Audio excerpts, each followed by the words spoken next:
Okay, I'm going to tell you all who are here on Zoom. We're on page 229, and remember this has been Girish's reminiscence of Ramakrishna. And so he has gone through his iconoclastic period when he was terribly interested in Western education. And he doubted everything. He tried the Brahmo Samaj, he tried things, and this would be like St. John's Dark Night of the Soul. And he decided to only pray to Taraknath Shiva, and almost decided, well, he was kind of sure God existed, but not totally sure. And then someone said he had to get a guru, and he thought it would be blasphemous to think of a human being as God. And so he thought he would just keep Taraknath Shiva as his guru. Then he encountered someone, a painter, that said, no, you have to have a guru. So we're going to be starting on 229, the second paragraph, when we start. We're going to start very shortly. I had almost forgotten where we were, but... And we will do Vedanta next. I figure it'll probably be August, and we're going to use Swami Chaitananda's book, God lived with them or they lived with God? I'm never sure. God lived with them, and we'll do the section on Vedanta. Thank you. I get them confused. Not good with book titles. But I will push a couple of books right now. Have any of you gotten a copy of Vrajaprana's sequel to Vedanta Made Simple? It's actually very, very good. It is, once again, simply stated in plain English. Not too much Sanskrit. Most things are explained. It's very, you'll say, but I already know all this. But think about it, because she does do it extremely well. The other book I'm going to push today, since we're early, is Amrita's All is Brahman, the story of Sarah Fox. Fascinating. She's one of the best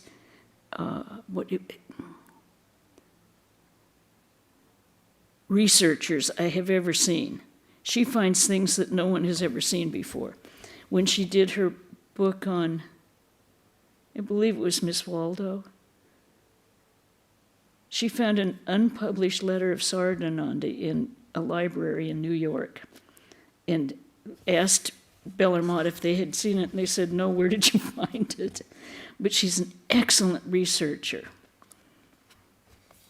And the other one from local nuns is the one Brahmaprana put together about Swami P's Gita classes, coordinated with his translation of the Gita.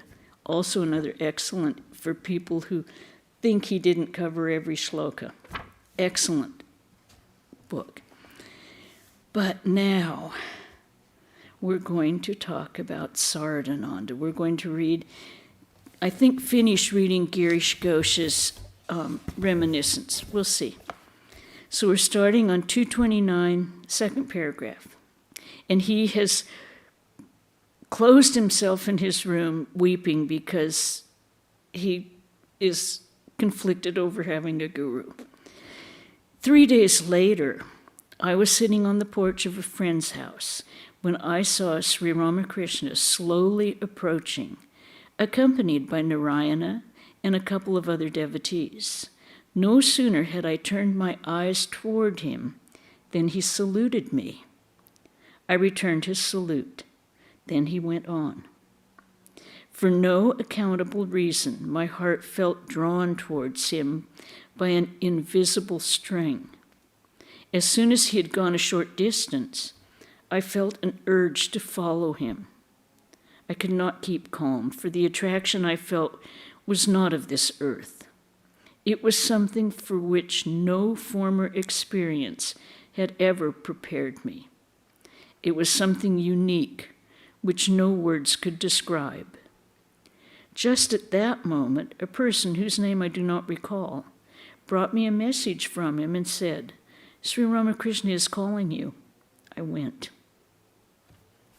Sri Ramakrishna went on to Balaram's, and there I followed him. Balaram was lying on a couch, seemingly ill.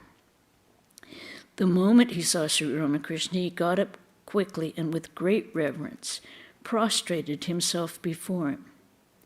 After an exchange of a few words with Balaram, Sri Ramakrishna suddenly exclaimed, "I am all right, I am all right." So saying, he went into a state of consciousness that seemed very strange to me. Then he remarked, "No, no, this is not pretense. This is not pretense." He remained in this state for a while and then resumed his normal state. I asked him, "What is a guru?" He answered, "Do you know what the guru is? He is like a matchmaker. A matchmaker arranges for the union of the bride with the bridegroom. Likewise, a guru prepares for the meeting of the individual and his beloved, the divine spirit." Actually, he did not use the word matchmaker, but a slang much more forceful. Then he said, "You need not worry. Your guru has already been chosen." I asked, "What is a mantram?" He replied, "The name of God." And as an example, he told the following story. Ramanuja used to bathe in the Ganga early every morning. A weaver by the name of Kabir was lying on one of the steps leading into the water. Ramanuja's feet accidentally touched the body of Kabir. Being conscious of the divine presence in all beings, Ramanuja exclaimed the word Rama, Rama. On hearing this name from the lips of a holy man, Kabir took it to be his mantra, and by chanting it, he eventually realized God. The talk drifted to the theater, and Sri Ramakrishna said, "I liked your play very much. The sun of knowledge has begun to shine upon you. All the blemishes of your heart will be washed away. Very soon devotion will arise to sweeten your life with profuse joy and peace." I told him that I had none of those qualities and that I had written the play only with the idea of making some money. He kept quiet. Then he said, "Could you take me to your theater and show me another play of yours?" I replied, "Very well, any day you like." He said, "You must charge me something." I said, "All right, you may pay 8 annas. Sri Ramakrishna, that's very little money in India. 8 annas would be like 10 cents or something, or maybe 5 cents. Sri Ramakrishna said, "That will allow me a seat in the balcony, which is a very noisy place." I answered, "Oh no, you will not go there. You will sit in the same place where you sat last time." He said, "Then you must take 1 rupee, basically our equivalent of $1. And he was in a box seat overlooking the stage. I said, "All right, as you please." Our talk ended. Soon after this, Haripada and I saluted Sri Ramakrishna and left Balaram's house. "What do you think of him?" Haripada asked me. I replied, "A great devotee." My heart was filled with an unspeakable joy, for it seemed as though my search for a guru had ended. Had not Sri Ramakrishna said that my guru had already been chosen? Looking back at my former objections to a guru, I understood the pride and vanity which had lain behind my rationalizations. I had thought, after all, the guru is a man. The disciple is also a man.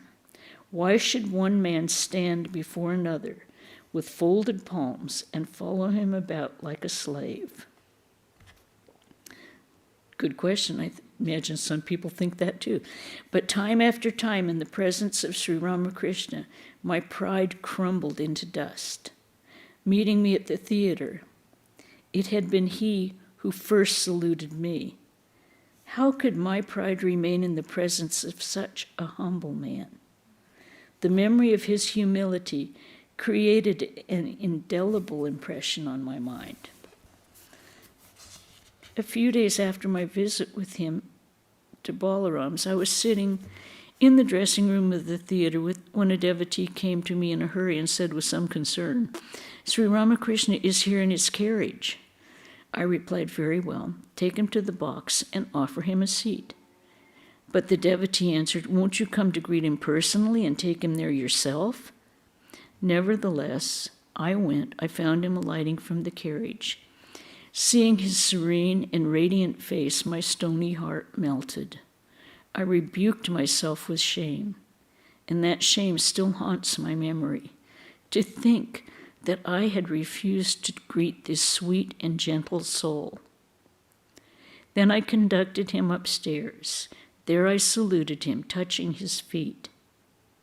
Even now I do not understand the reason, but at that moment, a radical change came over me and I was a different man. I offered him a rose, which he accepted, and he returned it again, saying, "Only a god or a dandy is entitled to flowers. What shall I do with it?" Sri Ramakrishna came into a special room on the second floor of the Star Theater, which was intended for the visitors of the dress circle to sit in during the concert. A good number of devotees joined him. He started conversation with me, speaking of several things. I felt a spiritual current passing through my body from foot to head and head to foot. All of a sudden, Sri Ramakrishna lost consciousness and went into ecstasy. In that mood, he was playing with the young devotee. Many years ago, I had heard some slandering remarks against him made by a very wicked man. Suddenly I remembered his words, and at that moment Sri Ramakrishna's ecstasy was broken and his mood changed. Pointing towards me, he said, "There's some crookedness in your heart." I thought, yes, indeed, plenty of it, of various kinds. But I was at a loss to understand which kind he was particularly referring to. I said, "How shall I get rid of it?" Sri Ramakrishna replied, "Have faith." Time rolled on. I went to the theater at 3:00 in the afternoon. I saw on my desk a slip of paper with a note that Sri Ramakrishna would be going to Ramchandra Datta's house at Madhuraya Lane, Calcutta. After reading the note, I felt in my heart the same kind of strong urge to go meet him as I had felt on that day when I saw the master coming while I was sitting on the porch of a friend's house at the crossing of the roads in our neighborhood. I was eager to go. But again, I considered. I think all of us would do this. Should I go to a stranger's house without an invitation? But the pull of the invisible string was strong. I had to go. I went as far as Anat Babu's market and stopped. Then I thought again, no, I must not go. But I was helplessly drawn. I would go a few steps and then stop. I hesitated even after coming very near the house of Ramchandra. It was evening when at last I reached the gate. Ramchandra was sitting there, and he ushered me in. Sri Ramakrishna was dancing in ecstasy in the courtyard. Someone was singing, accompanied by a drum. The devotees were dancing in a circle around Sri Ramakrishna. The words of the song were, "Nadia is shaken by the surging waves of divine love emanating from the heart of Gauranga." The courtyard seemed a sea of bliss. Tears filled my eyes. Sri Ramakrishna suddenly became still. He was absorbed in samadhi. The devotees began to take the dust of his feet. I wanted to do the same, but I could not, as I was shy. This is Girish Ghosh saying he was shy. I was thinking that what others might say if I went to Sri Ramakrishna and took the dust of his feet. No sooner had this thought crossed my mind than Sri Ramakrishna, coming down from Samadhi, began dancing again. While dancing, he came before me and stood still, once more absorbed in Samadhi. Now there was no longer any hesitation on my part. I took the dust of his feet. This all seems, well, it seems very extremely significant in Girish's life, how Ramakrishna could tell exactly what he was thinking and when he was feeling shy. And made it possible for him to do exactly what he needed to do, he had to do. After the music stopped, Sri Ramakrishna sat down in the drawing room. I followed him. Then he began to talk to me. I asked him, "Will the crookedness go out of my heart?" He said, "Yes, it will go." Again, I asked him the same question, and he gave the same reply. I repeated it once more, and he said the same thing. But Manomohan Mitra, an ardent devotee of his, said to me rudely, "Enough. He has already answered you. Why do you bother him again?" I turned towards him to answer sharply, for no one who criticized me ever escaped the lash of my tongue. But I controlled myself, thinking, Manomohan must be right. He who does not believe when told once will not believe, even if he is told 100 times. I bowed down before Sri Ramakrishna and returned to my theater.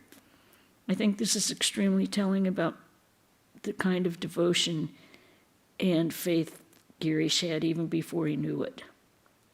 Because he immediately analyzed, if I don't believe him once, how am I going to believe him at all? Many of us live with that doubt for a while, and then it takes longer to realize that you don't have doubt in your guru's words. One night, in a gay and drunken mood, which he did quite often, I was visiting a house of prostitution with 2 of my friends, but suddenly I felt an urge to visit Sri Ramakrishna. My friends and I hired a carriage and drove out to Dakshineshwar. It was late at night and everyone was asleep. The 3 of us entered Sri Ramakrishna's room, tipsy and reeling. Sri Ramakrishna grasped both of my hands and began to sing and dance in ecstasy. The thought flashed through my mind. Here is a man whose love embraced all, even a wicked man like me, whose own family would condemn me in this state. Surely this holy man, respected by the righteous, is also the savior of the fallen.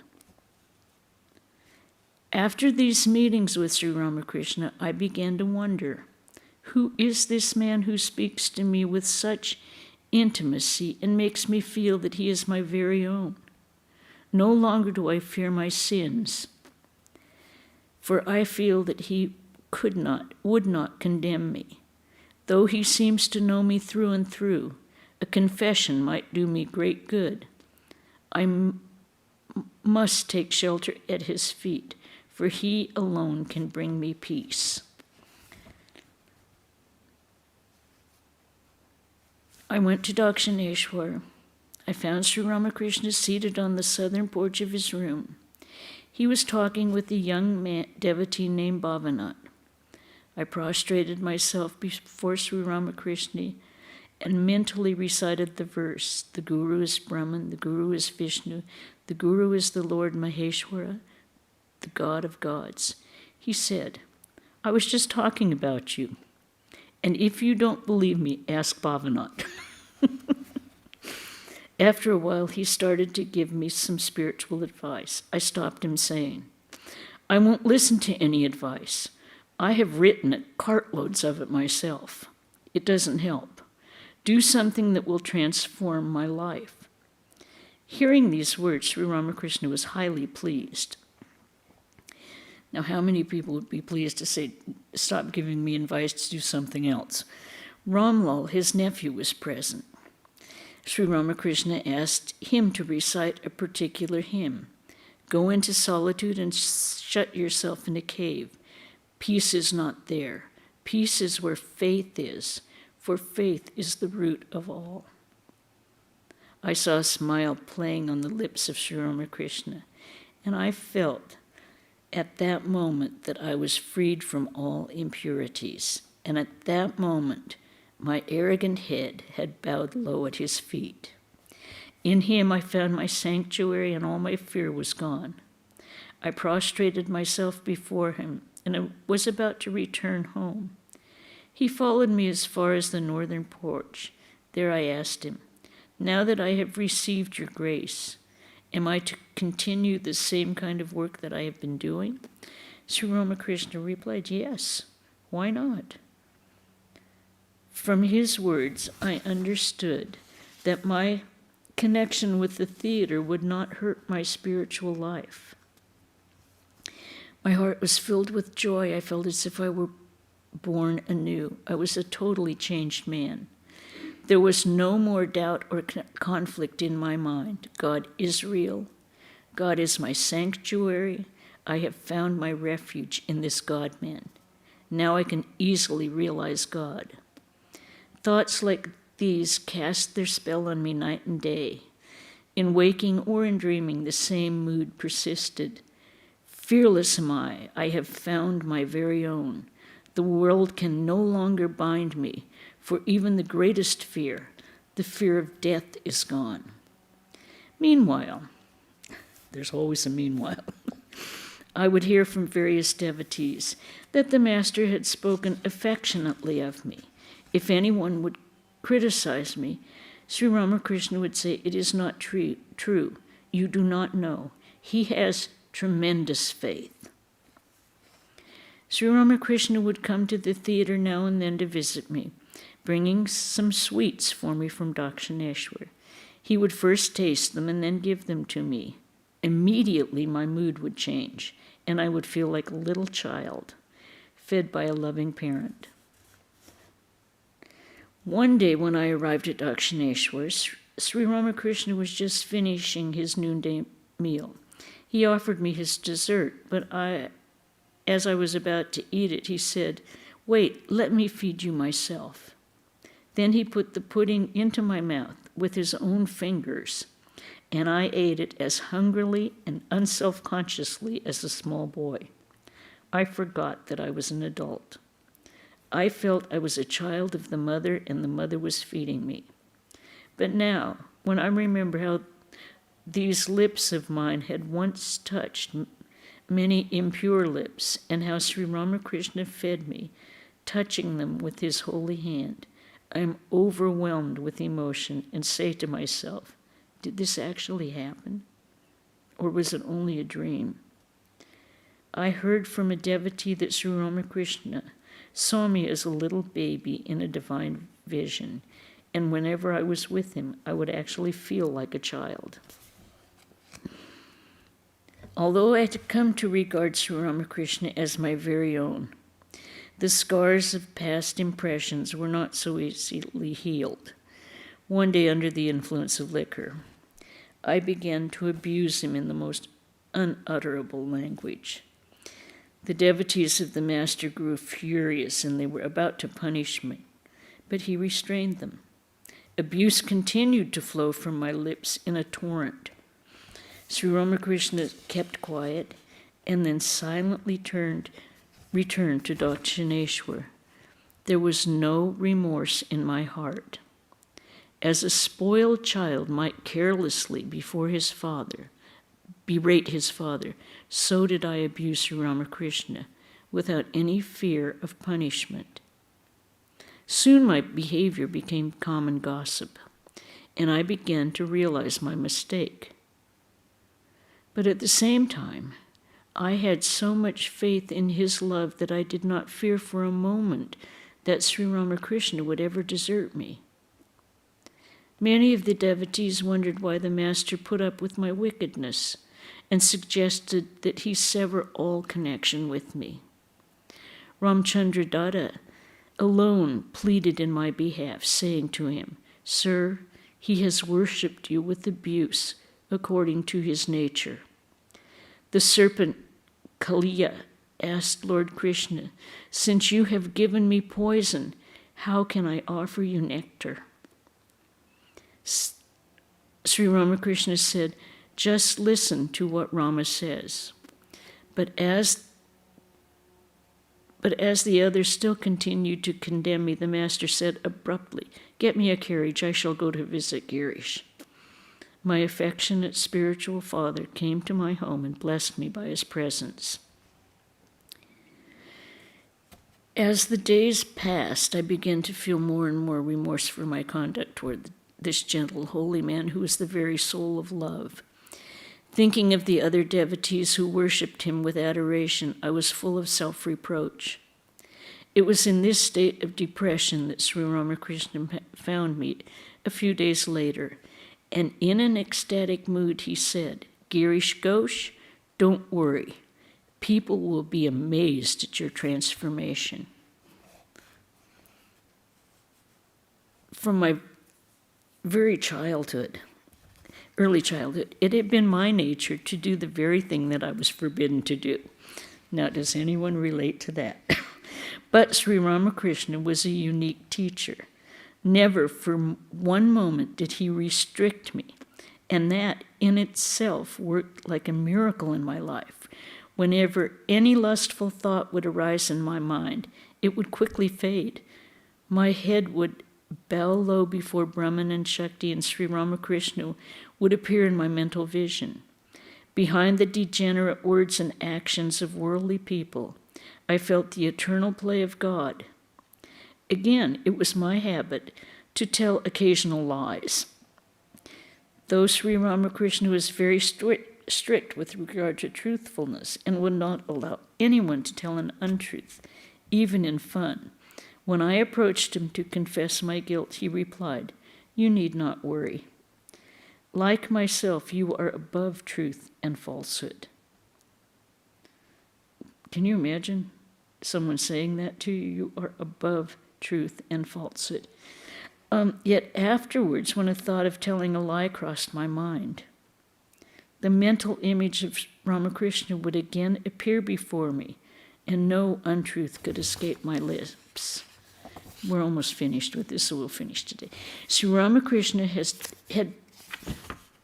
taken full possession of my heart and bound it with his love. But such a love cannot be measured by any earthly standard. If I have acquired any virtues, it is not through my own efforts, but solely due to his grace. He literally accepted my sins and left my soul free. If any of his devotees would speak of sin and sinfulness, he would rebuke him, saying, "Stop that, why talk of sin? He who repeatedly says, 'I am a worm,' becomes a worm. He who thinks, 'I am free,' becomes free. Always have that positive attitude that you were free and no sin will cling to you." The significance of the word guru has dawned on me gradually. It was a slow process, but its effect was deeply penetrating. Now I have realized that the guru is everything. He is my all in all. Through him, my life has been blessed. To this Redeemer of my soul, I have paid little homage. In a drunken state, I have abused him. When given the opportunity to serve him, I ignored it. But I have no regrets. In my attempts to escape all discipline, I found myself disciplined without knowing it. Such is my Guru's grace, an infinite ocean of mercy, not conferred because of merit, nor withheld because of sin, but lavished on saint and sinner alike. With a love transcending reason, he has given me sanctuary, and I have no fear. Hail, Sri Ramakrishna. Any questions or comments on what we have just read today? Gary Ghosh was one of the literary giants of Calcutta at the time, and you can tell by this writing that he did. Any comments? Okay, and now let's do another thing. Any of you that have a guru that's still living, take advantage. See him as often as you can. Do everything you can. We're given that privilege here in the United States, or that grace. We have easy access to our gurus if they're here. So don't forget that. Always keep that in mind. Now, let's see what is happening here. Okay. Saturday, we will have our Gospel of Sri Ramakrishna reading at 5 o'clock with Swami Brahmananda. Sunday, we will have Swami Mahayogananda here, and his talk is Taking Refuge. That should go right along with what we just read, because Girish did take refuge in Sri Ramakrishna. Complete and total refuge. Now, mark your calendars. The 14th is Karma Yoga Day again. So, we would be most happy to see all of you. 9 a.m. to noon, then we do clean up, rest, and have lunch at 1 all together. Saturday the 14th, okay?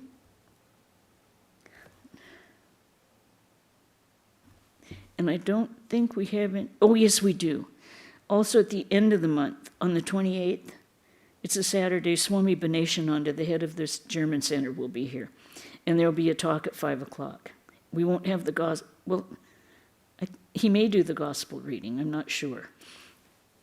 But he will be here. I think many of you will remember him. It's been quite a few years since he's been here, but he's very knowledgeable, and he's taken refuge also at Sri Ramakrishna's feet, being landed in Germany. He landed in Germany, and he went out to the center, and there was no food. He had no car. He had no way of getting out of the center, and he was made up his mind, okay, well, this is where Ramakrishna put me. And a farmer in the area suddenly appeared with a box of food for him and said, I think you might need this. I think was it covered in snow at the time? I think he did arrive in the winter, and there was time. And he said, you see, the Lord does take care of us. So we'll look forward to him on the 28th, and it's good to see you all. We'll see you next week. Okay.